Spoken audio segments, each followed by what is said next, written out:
School गया, वहां पर शिक्षक ने उससे जाति पूछी कि बेटा तुम्हारी जाति क्या है।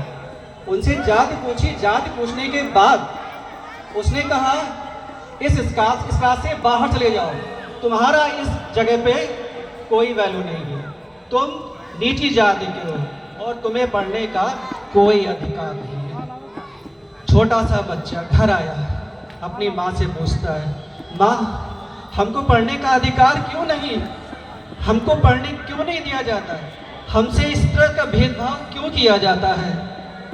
माँ बोलती है, बेटा बेटा हम नीच जात के हैं ना, इसलिए हम लोग को पढ़ने का अधिकार नहीं है और हम जानवरों की तरह समझा जाता है कि हम पानी नहीं पी सकते हैं, उनके साथ बैठ नहीं सकते हैं। तो बच्चा बोलता है, माँ ये कहाँ लिखा है, किस किताब में लिखा है कि हम लोग नीच जात के हैं।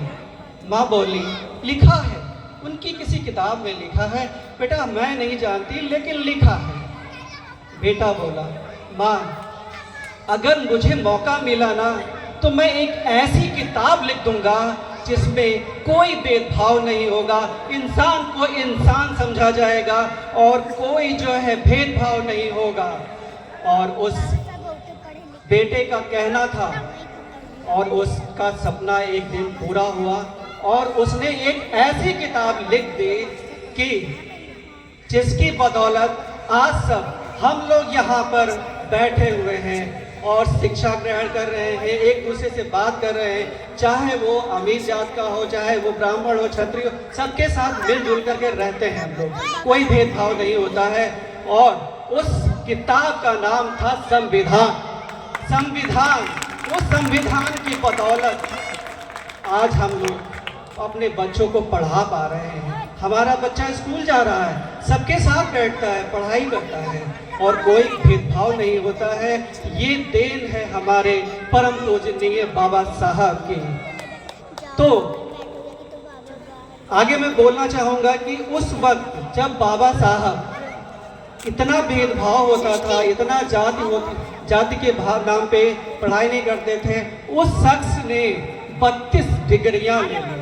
सोचिए आज की डेट में हम लोग एक डिग्री नहीं ले पाते हैं, अपने बच्चों को 10वीं नहीं पास करवा पाते हैं, 12वीं नहीं पास करवा पाते हैं। और उस समय के उस शख्स ने जो है 32 डिग्रियां हासिल करके एक संविधान लिख दिया और एक ऐसा संविधान लिख दिया जिसकी बदौलत जो है आज सबके सब उसके गुलाम हो गए हैं, उस संविधान के अनुसार चलते हैं। सोचिए कितनी बड़ी बात है, कितनी बड़ी बात है कि आज हमारे बाबा साहब की उस किताब के अनुसार सारे नियम कानून बने हैं, सबको अधिकार दिए गए हैं। और जितनी भी माँ बहनें हमारी सब आज की बाहर निकल रही हैं, वो भी उन्हीं की देन है। अगर वो ना होते तो आज सब लोग घर में बैठ कर सिर्फ चूल्हा चक्की कर रहे होते और कुछ नहीं कर रहे होते, बाहर नहीं निकल पाते, ना अपनी बेटियों को पढ़ा पाते। तो धन्यवाद दीजिए हमारे बाबा साहब का, जिन्होंने जो है हम सबको ये सब अधिकार दिलाए हैं। ये हमारे लिए किसी भगवान से कम नहीं है। वो भगवान तो आज तक हम लोग को कुछ नहीं दिया है, आप उसके आगे चाहे आप रो धो कुछ भी कर लो, सर पीट लो, वो आपके दुख को सुनने नहीं आएगा। ये 100% गारंटी है कि किसी भी देवी देवता को आप मान रहे हो तो वो नहीं आपके पास आपका दुख पूछने आएगा। लेकिन मैं आप लोगों से गुजारिश करता हूँ कि अपने बच्चों को जरूर पढ़ाएं और जितनी ज़्यादा डिग्रियां उनको हासिल करवाएंगे आप, वो आगे जा करके एक ऊंचे पद पर बैठेगा तो उसके आगे सब घुटने टेकेंगे।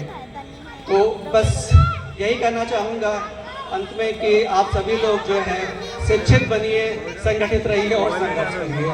धन्यवाद। जय भीम, जय भारत।